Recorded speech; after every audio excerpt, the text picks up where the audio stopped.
Hey, y'all. Welcome back to Mountain Murders Offbeat. I'm Dylan. And I'm Heather. Oh, that seems so weird when I do it like that. We are the Packers. And together, we're getting packed. Oh, high five. Yeah, I wonder if my blew it up. Oh, wow. There's a lot of stuff going on there. I wonder if my ancestors packed stuff. Yeah, I'm sure they did. That's probably where your surname originated. Was like, here's a young man who packs. We'll call him Packer. Yeah, well, I can assess a space and utilize every. I believe it. You've seen me do it. I've seen you pack for vacation. Right. Like, I pack the car for vacations. It's like a puzzle piece, but it all lines up. I can see it. And I bring a lot of luggage, but you always find a space for everything. So we're like the shoemakers. I appreciate that. Yeah, we used to pack the bows of ships. Okay. That's what my people did. They did? How do you know? Well, that's why we're the Packers. We're just making it up? Yeah, that's why I'm Dylan Packer. You could just make up a whole story about it and post it on Ancestry.com, and you'd have 8,000 people who are Packers. Wow, that's very interesting. Oh my God, what a fraud! I know. Yeah, we like to talk about frauds and stuff here. It's true. Offbeat. So how are you doing today? Wow, I couldn't be better. Oh wow, that's so convincing. Good. No, you gotta have it. It's gotta really come across the air. People's gotta feel good about it. I feel great. Okay, thanks. That was a lot more convincing. Good. I can do this all day. Yeah, I know. You do it all the time. Do I? No. That's a damn lie. You're a damn lie. I hate everything about you. Yeah, so the year's winding to an end. Can you believe it's almost Thanksgiving? I'm glad it's almost Thanksgiving. Really? Yeah. I'm not cooking. Well, I know we're not going to cook. I don't know why you're glad. You're not. I'm not making you food. I'm just glad this year's almost over, bro. Are you really going to blame the year? Yeah, I'm going to blame the year. You really think 2021 is going to be any better? I think 2021 is going to be a lot better. You think so? Yeah. You know what? This does make me think I know why the Mayans just basically quit keeping up with the calendar. It was like fucking 2020. Wait till they get there. You think so? Yeah. Well, I mean, it is kind of unnecessary to keep track of days and weeks and time. Yeah, but was it 2012 when time is a flat circle. 2012 when the Mayan calendar ended? I don't know. Isn't that when everybody thought the world was going to end again? I don't know. Y2K? That was 2000. Well, I know. And then 2012? I don't know. Oh, my God. You don't know shit about it. Well, I don't know because the world is going to end all the time. There's always someone shouting that the world is ending, so I just can't keep track. There was a guy on TV Sunday talking about it's all coming to an end. Yeah, I think I saw 3 or 4 people on TikTok today say it. So. And then I should buy his bucket of forever food, and oh my God, it was Jim Baker. Oh. Holy shit. Yeah, so if you haven't checked out episode 114, we've got PTL, the Jim Baker Scandal Part 2, now available for download. Make sure you check it out. That was such a huge story. It was lengthy. Yeah, there's a lot going on. Are you ready to get into today's Offbeat episode, Dylan? I've got to tell everybody, I've been waiting to discuss this. I'm blind reacting to this story, but this is insane. You just told me just one little sentence of what it's about, and I don't understand how it was done or why it was done, but you got to let me know. Okay, but first, trigger warning. We will be talking about animal cruelty during this episode, and if that's not your thing, you don't want to hear it, that's fine. We'll see you next time.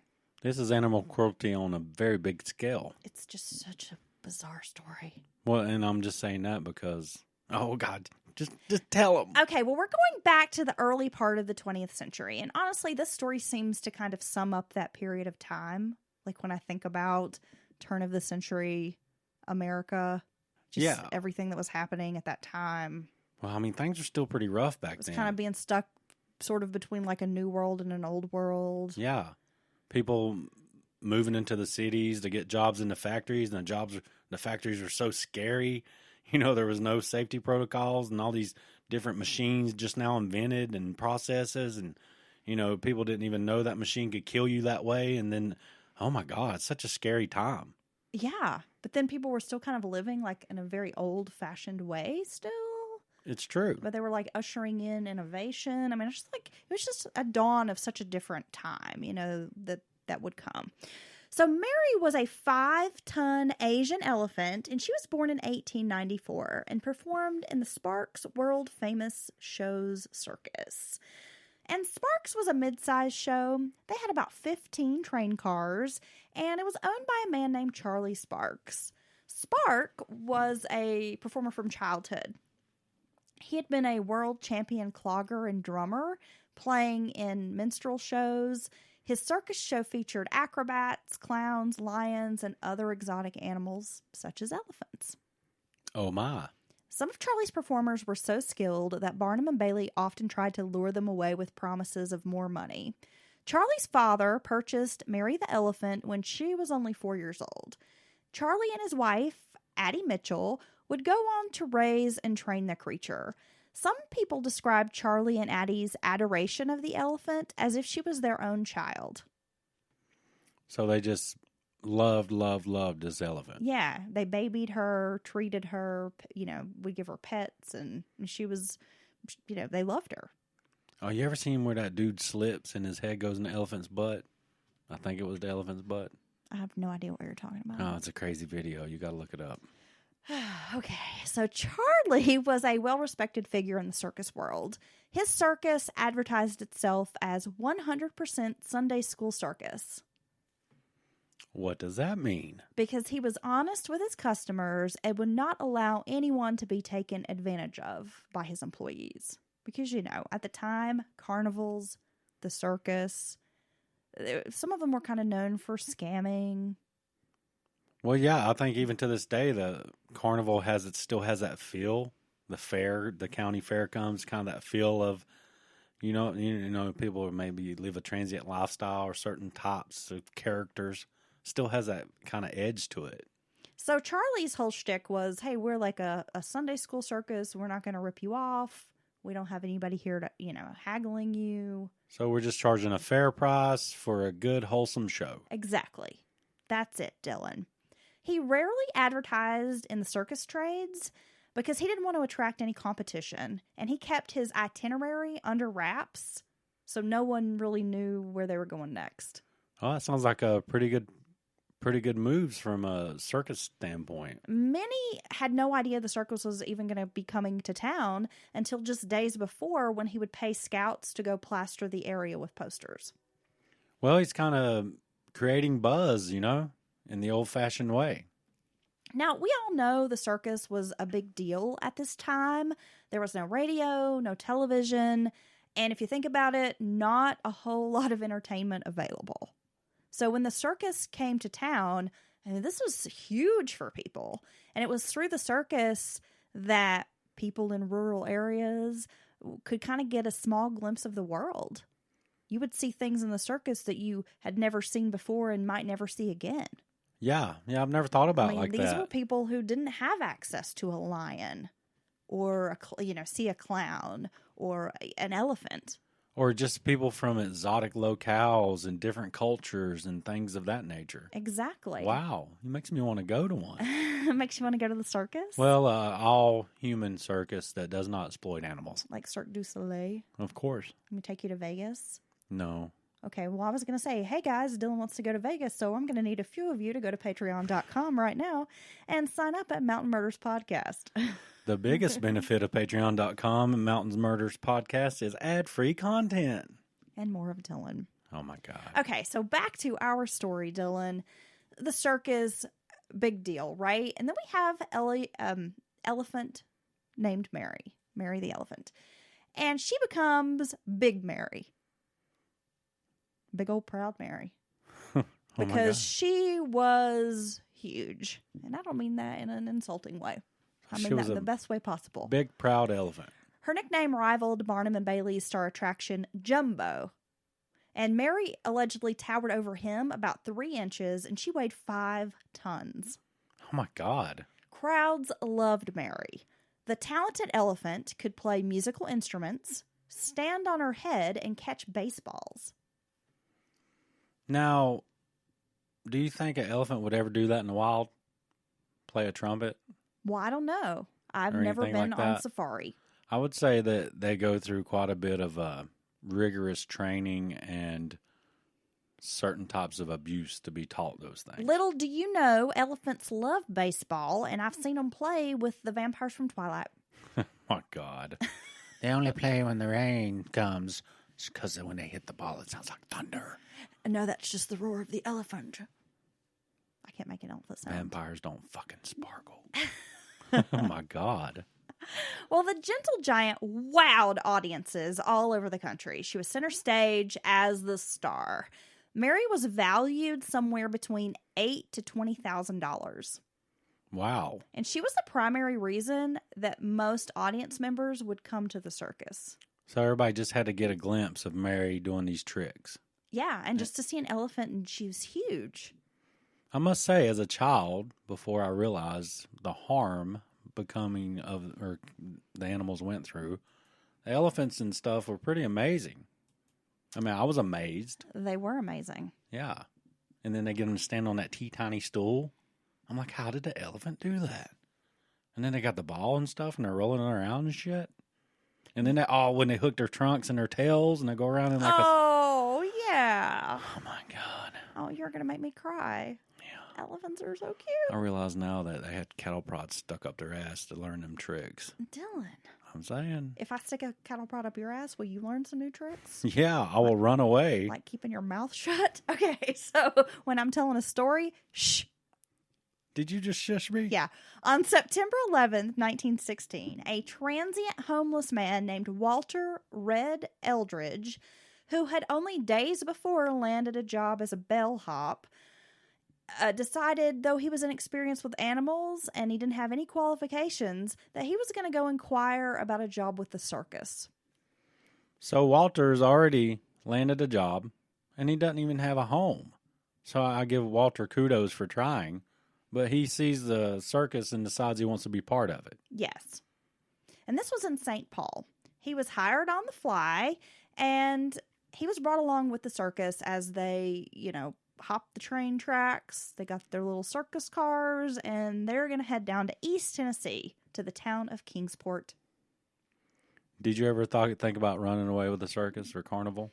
I thought about running away, but never with the carnival or the circus. I almost, when I was really young, went away with the carnival. Really? Yeah. I just wanted to run away. I had a job opportunity. I was going to go to Seattle and be in a band or something, even though I couldn't play a musical instrument. You can wear a flannel. I can. That's true. Yeah.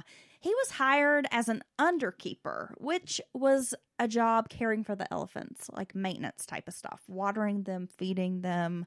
Circus employees did work with Red, trying to train him on how to handle the elephant herd with gentle care, which was something that Charlie Sparks demanded of his handlers. Oh, so he's not using the heavy hand theory. No, he really believed in treating these elephants very kindly. I mean, he and his wife, they loved Mary. Okay. So he was like, be sweet to the elephants. And that's what they, was a philosophy they kind of, preached to their employees. And to make a grand entrance, typically into town, a menagerie of animals from Sparks Circus would, parade down the road into town. And so that's what they did into Kingsport, Tennessee. Now, perched atop the show's main superstar Mary was Red Eldridge. This brand new guy. Hell, that doesn't sound like a good idea. Now, Mary suddenly stopped in the road. She had noticed a pile of watermelon rinds, and so she veers off course. Red, abandoning the teachings of Sparks about gentle care, he begins whipping Mary, and then he strikes her head with a large metal hook. Oh, my God. In an instant, the elephant wrapped her trunk around the man, lifted him high above, and then threw his body into a drink stand. Mary then took her massive foot to his head, crushing it like a grape. Oh, my God. And he was killed instantly. And this is in front of basically the entire town. Yeah. Very public. Oh, yeah. Accident. This went totally wrong. Onlookers were shocked. Some claims state that Mary impaled him with her tusks. Others say Mary whipped him in the head with her trunk, landing a blow that killed him. I mean, can you imagine the scene? No, people running, screaming. This animal just being an animal, but at the same time, this huge animal. And then there's other various animals, I guess, in the parade procession through town. Oh, it's probably bedlam. Yeah, I would think. I just immediately was thinking of the parade scene in Animal House when everyone's like running and screaming. Yeah. Yeah, like that. Well, whatever the real story, citizens of Kingsport, Tennessee were furious, demanding justice for the murdered man. A parade spectator, and I think he was the town blacksmith, fired several shots with a gun, but it did nothing to take down the elephant.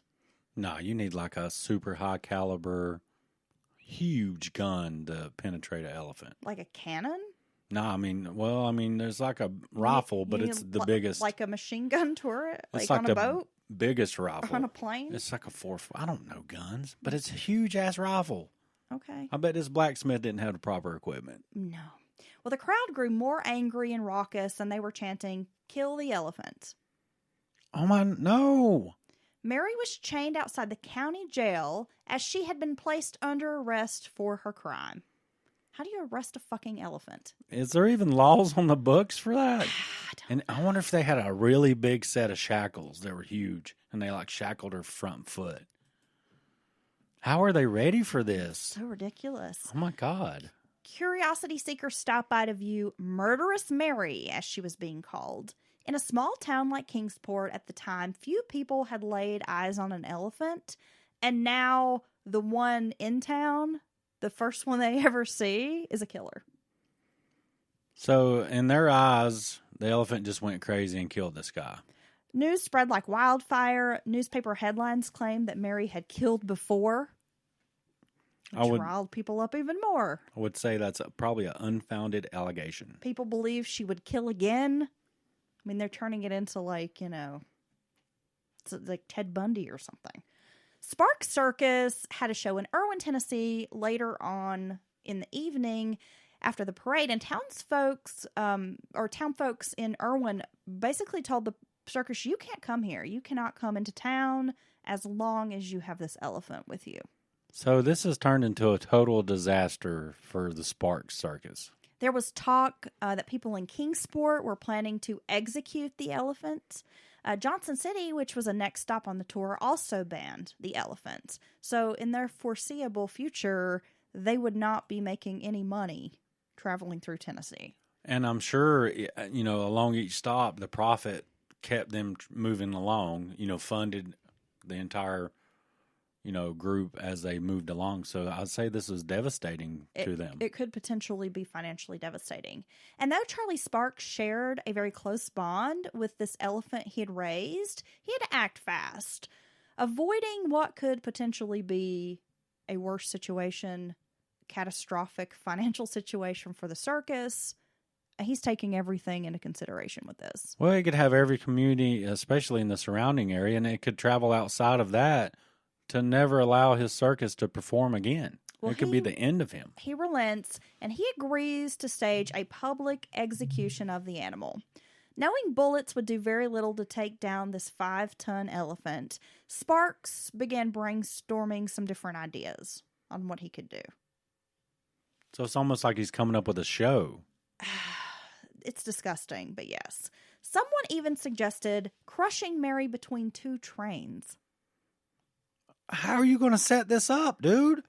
You got 2 trains? Rural Tennessee didn't have enough capability yet to electrocute the animal because they were in rural Tennessee. A lot of places didn't even have electricity at this time. Well, even to this day, if you drive from our area through Irwin, Tennessee into Johnson City, Irwin is still out kind of by itself. There's not a lot around there. It's still rather rural.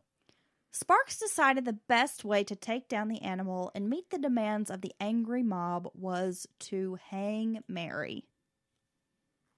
How are you going to do that? I'm going to tell you, Dylan. This is pissing me off. I know. It's a terrible story, but it's just so bizarre. I knew we needed to discuss it on Offbeat. I'm saying he should have never put the new guy on her. Well, that was a mistake. That was a mistake. Big mistake. And that guy pissed the elephant off because the elephant's never even been treated like that. And it reacted in a nature way. Well, that's the thing. It's just an elephant being an elephant. It's an elephant being an elephant. And I don't know why the townspeople couldn't be like, well, shit, let him explain. Oh, that guy was a new guy. He treated the elephant in a way it's never been treated before and just kind of limits play, but it's the mob mentality. Yeah. The following day, Charlie Sparks made his way to the town of Irwin with his superstar elephant Mary. There was a 100-ton crane by the railroad tracks. She was marched to the gallows in front of roaring crowds, and Mary was fitted with a chain around her neck. Oh, my God. The chain attached to the crane, and it would hoist the animal into the air. But as you suspected, most likely, this is my first thought, the chain fails. Yeah, because you're talking about 10,000 pounds. It listed her about 5 feet, and then it snapped. And so the poor elephant falls to the ground and breaks a hip. Oh my So God. they're torturing this poor animal. And though she's in severe pain, circus performers wrap a second chain around her neck, and then they suspend her. And she thrashes and shrieks for like 30 minutes until she's finally pronounced dead by a vet. Jesus. Then they lower the deceased creature to the ground. Okay. And I mean, people were like cheering, like this was great justice being served. Nice. Humankind's always had this lust for violence and just a spectacle, something that's never been seen before. And I mean, you can go back to the gladiators and the various animals in the Colosseum, just to please the crowd and keep the people happy. What is wrong with humans? Why are we like this? I don't know, but I think that inherent trait of ours is what keeps us from truly moving forward as a species. Yeah, I think that you're probably right. And it's not a new trait, and it's not going to go away anytime soon. It's not going to evolve out of us anytime soon. No. This is so sad. Another elephant was said to have escaped his pen at the circus and ran back to the railroad yard to be with Mary's dead body. That doesn't surprise me. Elephants are very communal and loving to one another. I've seen reports of them hiding the tusk and things like that of when they die. What was it? I mean, they're just, got the elephant graveyards where they'll migrate back to these same places and die. And yeah. Oh my God. I know, it's really sad. He was captured and taken back to his pen. Murderous Mary was not the first elephant executed in front of a crowd. In 1903, Topsy the elephant was electrocuted in Coney Island after trampling 3 people. Well, what do you expect? When you bring an elephant to the city, people might get hurt. Damn it. Well, trained animals who are tortured and made to perform, I mean, they don't, it's not like, oh, this animal just snapped. I mean, this is an animal that you have taken out of their environment and placed in this very unnatural situation. And then you want to know, well, why'd she do that? I don't know. Even if they were not, it sounded like they had a certain way they wanted to handle their animals in a nicer way, you're still making them travel around, box cars, not a whole lot of room to move around. An animal, a 10,000-pound animal, that's a monster, a huge animal, having to go in front of these crowds, do these things they would never do in nature. So, I mean, you're just asking for trouble. It's such a sad story. This is a sad offbeat. I know, I'm sorry. Oh, my God. But Murderous Mary, I mean, it's probably one of the most famous stories out of East Tennessee, even though it's probably not the most pleasant story historically. It's a pretty horrible story, but people still talk about it today. I'm sure that you may be able to go right where that act happened near the railroad tracks and see some information about it right now. You think so? Who knows? I mean, how often is an elephant executed in your town in Tennessee? This elephant, 5 tons, and she was 11 feet 9 inches tall. It's huge. The photo of her hanging from this crane, it's just insane. You can see like some buildings in the background, and she just looks enormous. I don't even know if I can look at that. No, I mean, and it's an old photo. It's kind of like a sepia-toned photo. It almost looks like a drawing or something. My God. But it's so sad. That's messed up. Those are so messed up. It is a messed up story, right? But it was one I'd never heard, and I thought, well, We're telling interesting, strange stories about Appalachia, and this is an Appalachian tale that's just mind-blowing. Yeah, that's not very far from us at all. No, not at all. 80, 90 miles from us. Very crazy. There you go. Have you ever seen that video? That elephant has the kids on its back, and there's like this big red staircase where they put the kid, get the kids up there and they ride them on the elephant, and like the elephant's just finally had a freaking enough. But it's not even like going after kids or nothing. Now there is kids on its back when it loses it, but it just wants to destroy that fucking staircase. Does it really? Have you ever seen that? I don't think I've seen. Maybe I have, but I don't know. Oh my God. Can we find it on YouTube, you think? Yeah, we'll check that out. We can find that. That'll come right up. That's a pretty famous video. Okay. But, kids are screaming and all this stuff. And, I don't want to see some kids get hurt. But who's paying the damn $20 to get there? I mean, I just wouldn't support that. I'm sorry. I would not support that endeavor. I wouldn't pay for my kids to get on that poor elephant's back. Yeah, I never liked that. Or the ponies. Or the horse. I don't know. Even as a kid, it's like I didn't want to do it. I always felt bad. The ponies on the little... The ponies are so cute. But I was always like, oh my God, I'll break it. It's so tiny. Yeah, and if you look at their eyes, they're sad.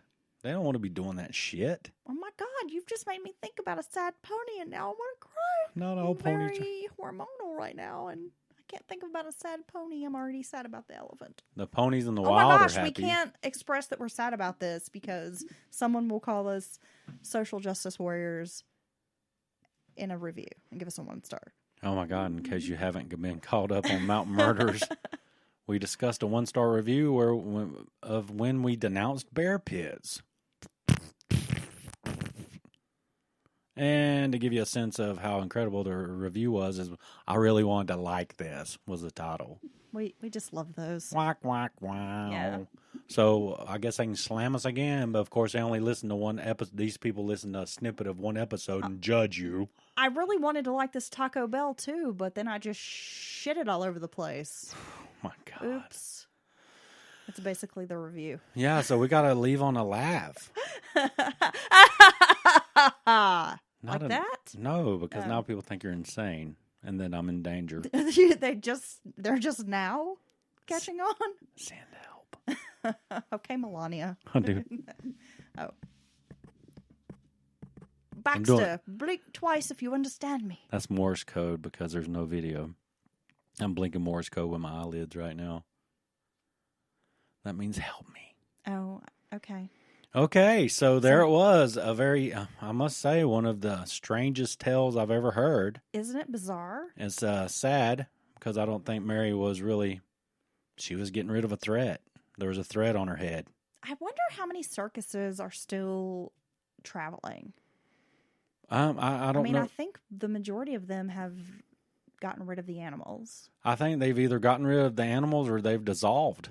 It just wasn't a moneymaker anymore. I mean, didn't Ringling Brothers, Barnum and Bailey Circus, didn't they lay it down? They did. Yeah, and I mean, that's big as like it gets. End of an era. That's as big as it gets, right? Yeah. I know there have been a few traveling into the area, and I think that's mostly just performers, acrobats, and that kind of thing. But, yeah, I'm just curious because that was such a big deal. I mean, it's such a part of, like, Americana, you know? Well, it was, and it was a true spectacle, and it was fun, and all that, but everything must come to an end, I guess. I just want to eat the circus food. And I'm all for it, but, then they get people, and sometimes people are exploited and such, too, right? I mean... I'm exploited every day being your wife. That's not true. I'm stuck in the house cleaning up after you. I feel very exploited. This is like a collective bargaining agreement. I feel like we should have an offbeat episode where we just air our marital grievances. Oh, really? No, not really. No one wants to hear that. Be like a bad picture painted of me. I think this is a horrible idea. Okay, so that was this Wednesday's Mountain Murders Offbeat. A sad tale, but certainly a strange tale. Okay, now we're going to go do some role playing. I'm going to pretend you're the elephant. And so we'll see you guys later. And I'm hung. Oh, God.